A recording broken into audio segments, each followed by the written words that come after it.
catholique et que c'est le livre sacré. En réalité, j'ai du mal parce que dans la vie de tous les jours, je ne l'utilise pas et que je ne prends pas le temps de méditer là-dessus. Et quand bien même je voudrais prendre ce temps, je trouve que la Bible que j'ai en tout cas, c'est un pavé indigeste et j'arrive pas à rentrer dedans.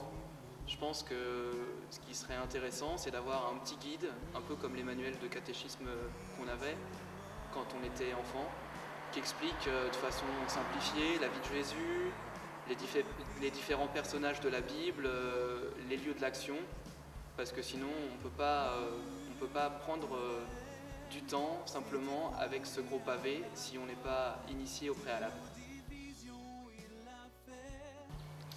Pour moi, la Bible, c'est un livre dans lequel on a rassemblé toutes les périodes de la vie chrétienne pour essayer de nous la raconter, nous l'expliquer pour qu'on puisse progresser dans la vie chrétienne.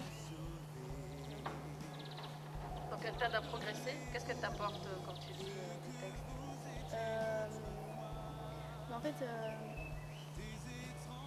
j'aime bien en fait qu'on me la lise, que je la lise et qu'après on m'explique en fait ce que c'est.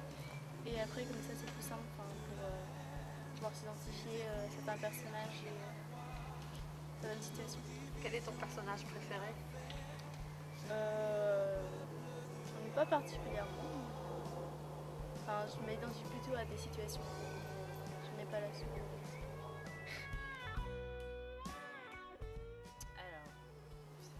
Alors, c'est un livre que j'aime bien lire, que j'essaye de lire tous les jours, avec en petite partie, parce que sinon je ne me vois pas lire toute la Bible en une seule fois d'un coup.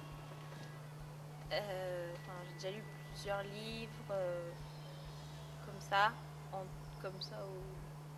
au pif, comme des histoires. Mais je trouve que c'est important de la lire tous les jours. C'est comme si j'étais en manque quand je ne la lis pas. En manque de quoi? De Dieu. Je trouve qu'il me parle à travers, donc quand je la lis pas, c'est comme si je lui avais pas parlé de la journée. C'est bizarre.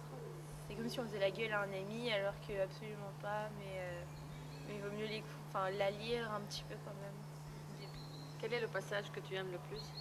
Jean 3,16. C'est quoi? Car Dieu a tant aimé le monde qu'il a donné son Fils unique, afin que quiconque croit en lui ne périsse pas, mais qu'il ait la vie éternelle.